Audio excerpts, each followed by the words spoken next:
Well, the governor and the state will be putting its money where its mouth is now in the hopes of creating new jobs. Measures approved last night include bringing a large genetic research facility to the state. Chief political correspondent Mark Davis has more on why Connecticut's homegrown biopharma business, they're welcoming Jackson Labs. The smaller bioscience companies that are already here in Connecticut say bringing a big player like Jackson Labs to the state will help them all. More than 1,000 people work at the Jackson Labs 800,000 square foot facility in Bar Harbor, Maine. They are one of the largest employers in that state. The facility in Farmington would be an expansion, not a replacement for the operations in Maine. Now, the governor's lawyers and lawyers for Jackson Labs will hammer out the final agreement.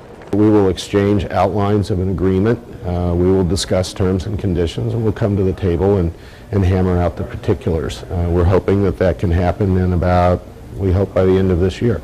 This is Achillean Pharmaceuticals in New Haven, one of the more than 100 smaller biopharma companies in the Connecticut United for Research Excellence group. They're doing important work on drugs for the treatment of the deadly hepatitis C.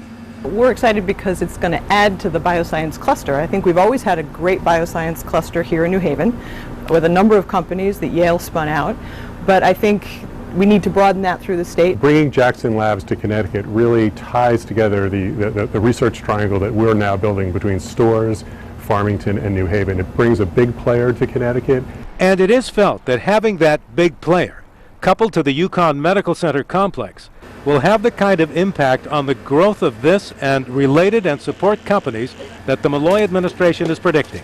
It's going to help us recruit because the state will be known as more of a bioscience cluster that it really is, and it will bring supporting businesses to the area. That will help us to a great extent. The governor tonight is signing the jobs bill that was also given final approval by the General Assembly last night. The Jackson Labs bill gives him the authority to move forward and finalize a deal with Jackson Lab. He's expected to sign that bill sometime in the near future. From the Hartford Newsroom, Mark Davis, News 8.